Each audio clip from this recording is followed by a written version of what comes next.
Hello and welcome. Welcome back again, everybody. I'm KJ and this is Swiley, and you are listening to UnMaddening, where we unpack the madness of society one confrontational word at a time.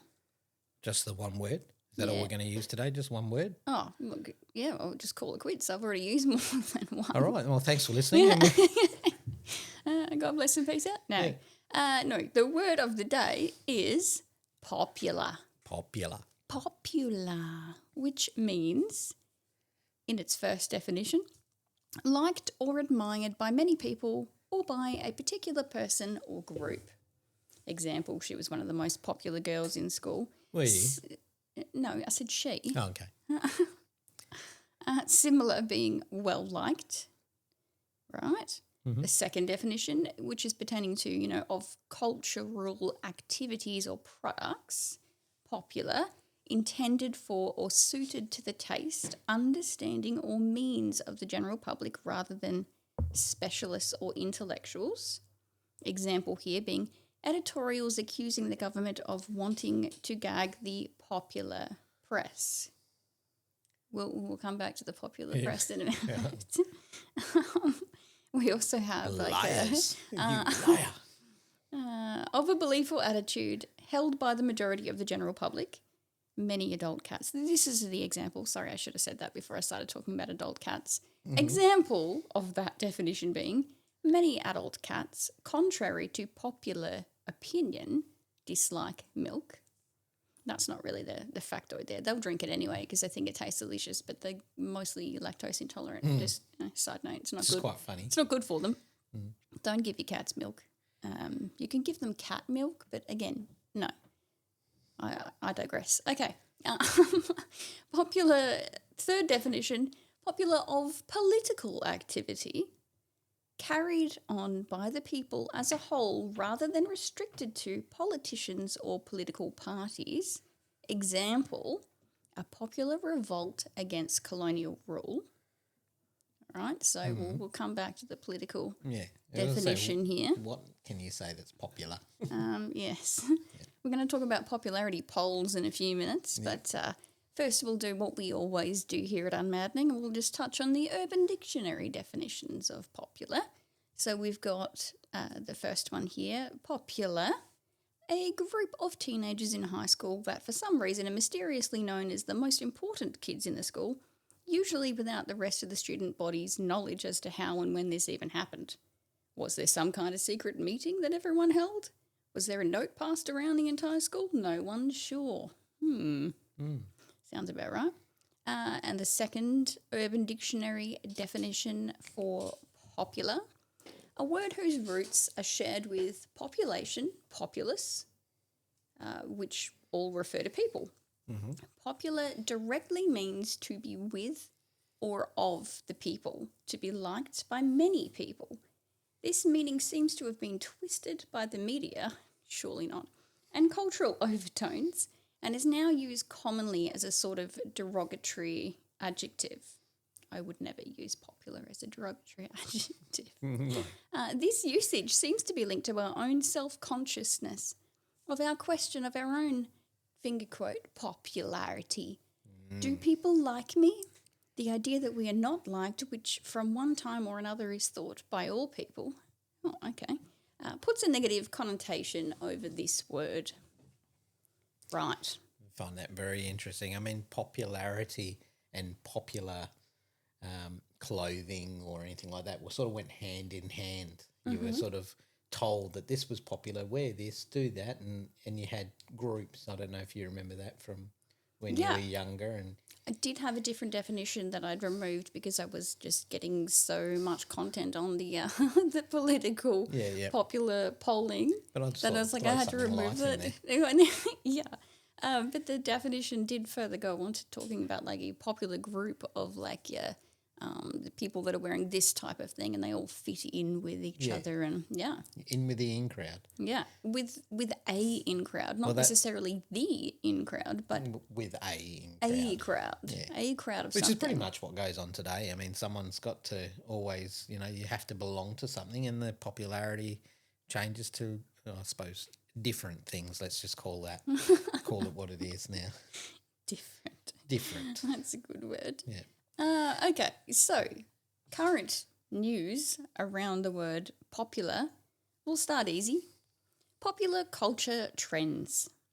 Pop culture trends in 2025 include a continued focus on social media with shorter, more engaging content. Fail to see how it's more engaging. The rise of AI-powered editing tools and a resurgence of nostalgia, particularly for the 90s. Leave it. No. How rude. You ruin it. Leave my 90s stuff alone, for goodness sake. Ask the Google what unpopular culture trends are. Ruining the 90s stuff. Well, kind of. The decline of monoculture is in the list there of unpopular culture trends. Explain monoculture. Meaning one, singular. It says the internet has fragmented audiences, making it harder to have a single dominant cultural experience. Okay. So it's not the same as having like because glandular fever was called mono. It's not a culture of everyone goes out and gets glandular fever. No, but it's a weird, I thought it was a really weird thing to have popped up in there because a single dominant cultural experience is like dare I say the term, all that's pretty ist or phobic of something if you only want the one cultural experience. But anyway. Yeah. We also have the rise of niche social media platforms being listed as an unpopular cultural trend. An unpopular? Unpopular. Okay. Unpopular. Instead of relying on mainstream platforms, people are exploring platforms with more specialised content and communities. How dare you? Remember to like and share. How dare you look for your fellow man that, you share something with? Yeah, how dare you be a free thinker? Yeah, you're not allowed to do that. No. No, just double think only. Other unpopular culture trends on the Googleizer is that we have subscriptions for everything. I feel Of like course. we've been through we've that. touched on that one already, yes. Yep. And lack of depth in some online content. Yeah, don't say. It goes further. There's a perception that online content, especially on platforms like TikTok, lack the depth and complexity of older forms of media. Yes, indeed. Well, it's short attention spans, isn't it? It's what we've sort of developed now is everything needs to be immediate and right now. And Oh, I'm guilty of it too. You literally have like milliseconds to catch my attention, which is why anytime any of y'all spend the time to listen to an entire 20-odd minutes of UnMaddening, I'm like, thanks so much for suffering through that. But if you don't have the time, we always have the shorts. Go and listen to the shorts. There are shorts there. You won't get much out of it, but Well, but that's apparently. But you might send you over and have a good listen and learn. But remember, that was from the unpopular culture trends. According to the internet, people don't like that there is a lack of depth in some of your online content. They say that they're wanting longer form stuff. Right. So at least we're barking up the right tree so there. We're on edge here. We're Cutting edge. cutting edge. Yeah. I thought we were cutting things last week, but anyway. Yes. Moving on. All right. What about popularity in political polling?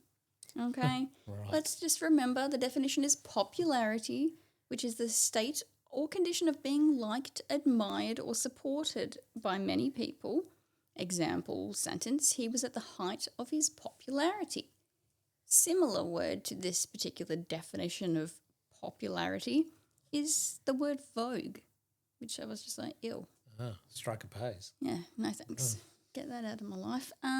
Antonyms are, of course, going to be unpopularity, which is the quality of lacking general approval or acceptance. General approval. Yep. Do the salute. Yep. You got to give your How I Met Your Mother homage in there. And a major Then homage. general consensus. Yep. General approval. So, at a glance to this popularity in political polling, I was like, oh, let's have a look at how our Australian Prime Minister is going in the political polls, right? 18th of August this year, I found an article entitled Albo's, even in the articles they just call him Albo, Albo's approval rating up, but voters unsure about recognising Palestine. Okay, and the article goes on to, and I'm quoting from it, and then I'll just skip over bits and you can read it for yourselves. I'll put the link down there. Anthony Albanese is cementing his popularity with Australian voters, with the latest news poll showing more people are satisfied with his performance than those who are dissatisfied. Yada yada. The news poll was published on Monday the 18th of August following a survey of 1,283 voters, which was conducted online over 4 days. Where did they do this survey? They just did a whip around in the office. Hang on. 21% of the survey's respondents noted that it was still too early to judge the new coalition's leader's performance. Yeah, fair enough. Blah, blah, moving on. Most popular PM, 51% saying Mr. Albanese and 31% saying Ms. Lay, however you pronounce that, the leader of the opposition there. Yeah. The uncommitted percentage on that question was up 2 points since the last news poll. 18% undecided or choosing not to indicate who they thought would be the better PM because they're too scared to say. Or they just look at the options and go, well, no, because they don't know that's not just a two-party preference system. How do I pick the lesser of two evils? Yeah. Goodness gracious. Both leaders had dropped a point on that question since last month's survey. Article keeps going on. Prime Minister's recently announced resolve to recognise Palestinian statehood is more evenly viewed by Australian voters, as indicated by a separate poll, also published on Monday. I'm just getting this image right now of the polling. Of how the polling happens. So they've had a board meeting in the morning and they've sort of said, right, we're going to send this email out on the on the intranet in the office. In the Labor office, and we're going to send this out, and this is how we're going to do this. So don't pick anything that's too obvious. You know, sometimes it's not too early to learn, or we're getting there, or something like that. Give us time. We're just finding our feet, even though it's the second term. Come on, homies. Very clear. Pull it together. Anyway, this Resolve survey was conducted for 9 News, which is not biased. Yeah. It shows voter support for the formal recognition of Palestine is split. So maybe they did actually find a broad group of people where you've got, some are yes, some are no, we don't know. Maybe. All up, 36% don't believe recognition will have any tangible impact on the Middle East conflict. I agree. Mainstream media, maybe they just added words and just made their own. No, give him a chance. The bloke that wrote this article, I think he actually just delivered factoids and was pretty solid dude. Yeah. 25% believe it will affect the situation and 40% are unsure about it, as you well should be. Who's on the ground? Not you, not me.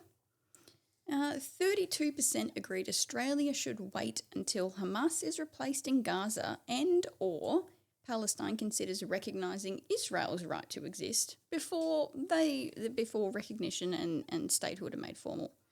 On the same question, 24% said recognition should happen regardless of who is in power.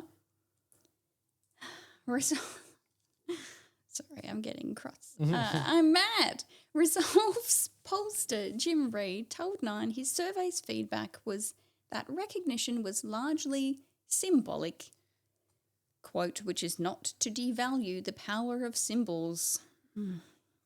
In this case, people don't think Australia's actions will make much, if any, difference on the ground in Gaza. That one was 1,800 voters.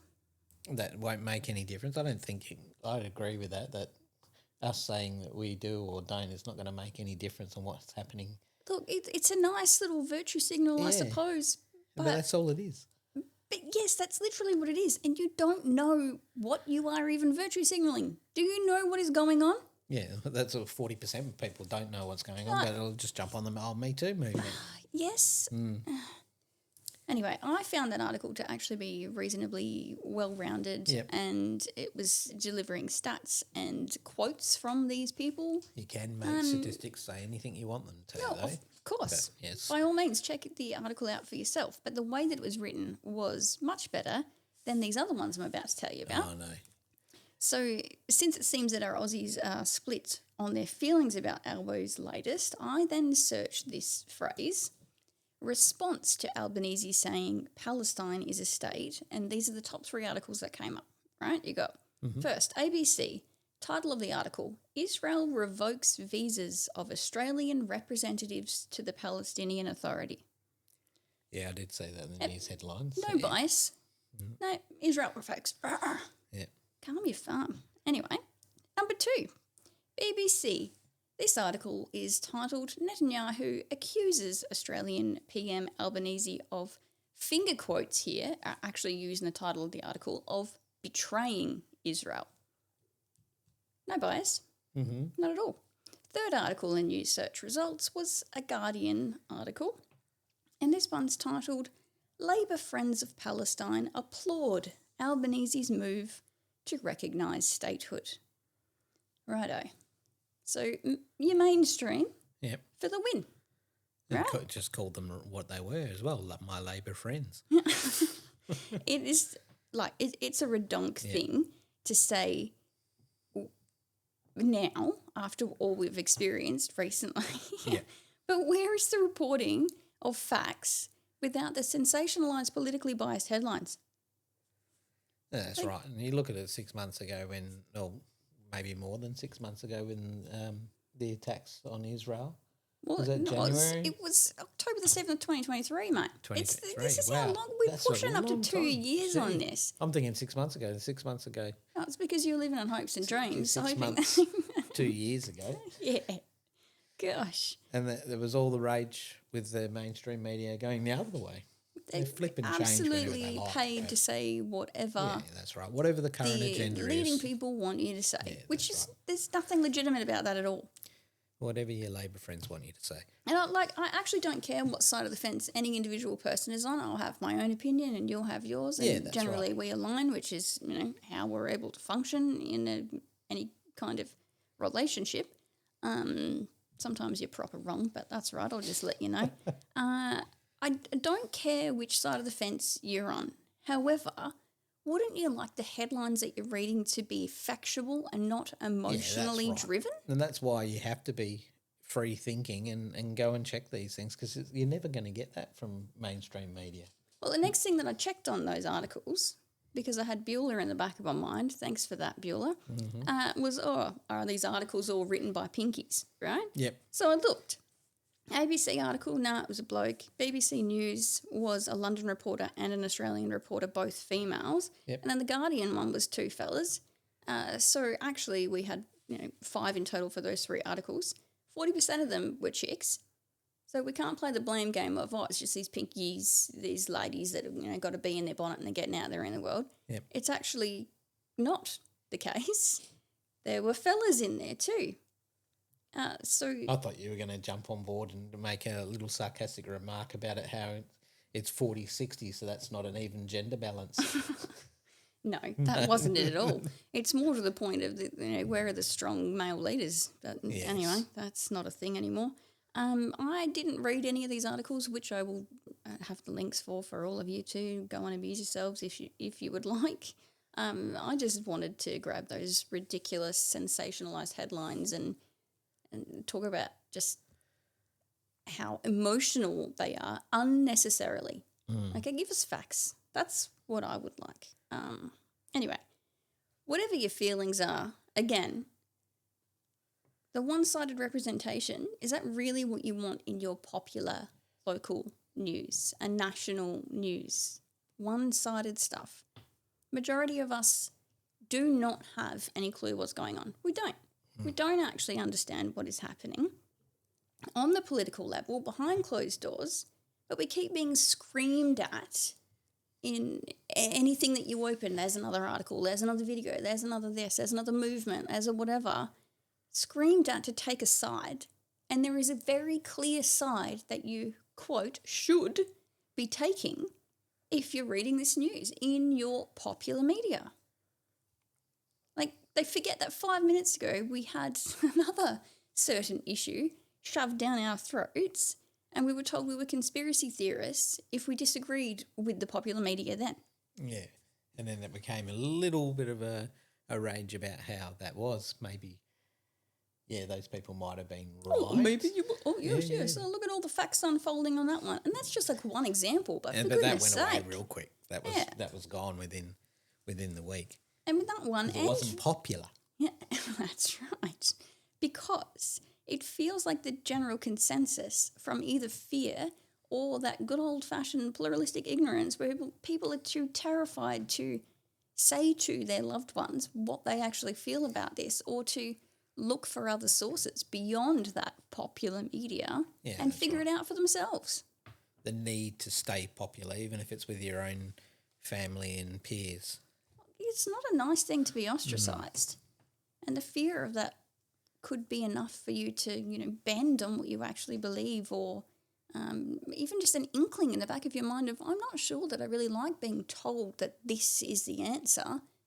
Maybe you just want the facts so you can make up your own mind. Like popular media. And you're not going to get that from a TikTok video or a YouTube video. Just go and research it for yourself. No, and go very and have a unlikely. look and don't always look at just one person's word. I think it's pathetic to virtue signal in that way. 100%. It's all about the Benjamins, and we're not getting any more of those Benjamins. Why? We got petitions to ban Trump from Australia. I'll leave a link for that for you as well. Petition's closed now, but it had 2,723 signatures, which is not a massive amount when you consider the Australian population being 27.2 million. And yet I still somehow knew that this petition existed in my, I'm not looking for petitions like this, but it still came across my knowledge somehow. It must have been marketed so much. Well, how's Albo going to get his meeting that he's been running around trying to get? He still hasn't had one. I wonder why. Well, he's banning him. Oh, fine, you can't come here. Hey, popular media, international issues are important. There's no doubt about that. But, hey, can we just also report on the injustice in our own country and the stuff that's going on here? Yeah, I think we've got to look at our own backyards first before we start talking or throwing our input on other people's. There's plenty of mess. People in glass houses. Plenty of mess. There's just no money in talking about that mess, so we lean in the other direction and they are going in that. Yeah. Popular can just suck it. That's enough of those. You had enough of popular. Oh, pretty much. I mean, dare I talk about the popular cheerleading thing that I'd written down about that horrific viral video that I keep seeing of the bloke cheerleader? Yes. No, I don't think I can even do it. You get too far. Could you imagine the pyramid of it just gender roles reversed? Yeah, I don't think you've seen it. And No. oh my goodness. Yes. Yeah, I can imagine. And yeah, we can move on from there because I don't want to have that image in my head. Thank you. Okay, cool. I'll just skip over that. Moving on. How about this popular name? Most popular name in the world. What's in a name? I thought, when I was writing What's in a Name, that we definitely have to reference the old Shakespeare here from Romeo and Juliet. Yeah. Written sometime between 1594 and 1596. A rose by any other name would smell as sweet. Apparently not, because we have some king hitters here on the most popular names in the world.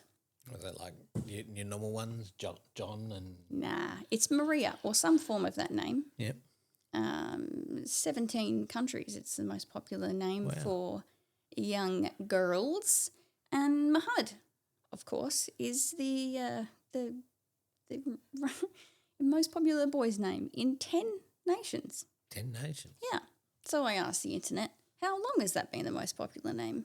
Muhammad in all of its spellings, most popular name worldwide for nearly 16 years. Wow. And in the US, the top 1,000 names since 1976 and entered the top 100 in 2013, right after 9/11. Ouch. And has continued to rise in popularity. Estimated This is not something that I would have picked as one of the popular names. Well, it's estimated that over 150 million people worldwide bear that name. Wow. Anyway, okay, I'm plenty maddened, which is the opposite of what we're trying to do. We're trying to unmadden. So let's just chill it down a smidge. So where do we go? We're going to do vintage culture appreciation. Mm-hmm. And if you're still with us, well done. Congrats. Something that is not currently a popular trend because I'm sick of people stealing my cool stuff. We are going to talk about yo-yos. Let's have a little bit of a history on it. Ancient exact origin debated, early forms in Greece around 500 BC and possibly originating in China or the Philippines earlier. The name yo-yo likely comes from a language in the Philippines. Modern popularity began in the US in the 1920s, 100 years ago, beautiful, when an immigrant, Pedro Flores, started manufacturing them. And then some fella, Duncan, he bought him out and trademarked the name yo-yo. Yes. So you've got National Yo-Yo Day, which is June the 6th, which is actually Duncan's birthday. What else did I find? The National Toy Hall of Fame. The Duncan yo-yo was inducted into that. Oh, and Swally. In the Hall of Fame. in the Toy Hall of Fame. Gotcha. Yeah, come on. It belongs in there. Yeah, that's awesome. And also they allegedly sent one to space in 1985. How good is that? Sent a yo-yo to space. Yeah, for sure. 100% sent one to space. It wasn't the same Katy Perry space trip, though, was it? No. This was in 1985. Okay. No, Perry did not take a yo-yo into space, but anyway. Yeah. So I was looking up, I was trying to remember the names of different tricks. So I looked up the popular yo-yo tricks. And then I found this little snippet, completely unrelated to the cool tricks that I was trying to find the names of. And it said in 1933, yo-yos were banned in Syria because many locals superstitiously blamed the use of them for a severe drought. Okay. I was like, for goodness sake, this is supposed to be my calm down bit. Not just hearing about... we finished with vintage culture so we can relax. More stupidity. And then I find it. So if I had to suffer in reading that, you have to suffer too. Yes. Okay, yo-yos and drought, why they're connected. Why they connected the yo-yo to the drought. That must be what's happening with all of our Australian farms, right? There must be like a heap of these yo-yos hidden in the back of barns and things. Anyway, history's fun. Yes, it's excellent. Interesting. About the only couple of things that I could ever do with a yo-yo as a youngster was the walk the dog, which my dad had helped me to learn how to do that. He was pretty good with the yo-yo. Yeah. And the cradle one, I had some ability occasionally. Like I was quite young. The rock the cradle kind of thing. Could you do the around the world? I don't know that I ever really got that to work properly. I feel like when it was meant to be coming back to its lift up, it wouldn't quite go the whole way. Over the falls? It'd only ever be a half thing. I'm just going to keep naming stuff, yeah, but I've got a yo-yo. I'll pull it out, and you can. Isn't it amazing how long they've been around for? Yeah, it's cool. Yo-yo, 500. You're just saying 500 BC. It's cool. Yeah. Wow. One of our lads was pretty awesome on a yo-yo for a bit there. He just became obsessed with it and watching all the videos and trying to figure out how to use them. And these were like the newer style ones, which I think they call them responsive or unresponsive. I don't know. They're a different shape. They do different stuff. And those in the 70s with their yo-yos that have been going, stop ruining our culture. Yeah, yeah, exactly. With the new... Yes. It wasn't broken. Don't try and fix it. Yeah. Anyway, I still appreciated that he was using like an old thing and having fun with it. I think that's great. Anyways, that was exhausting but fun nonetheless. It's always fun. We get a little bit of unmaddening. Bit of a sigh of relief. Thank you for listening and bearing with us. We will catch you next time. And until then, God bless. And we'll see you later. Peace out.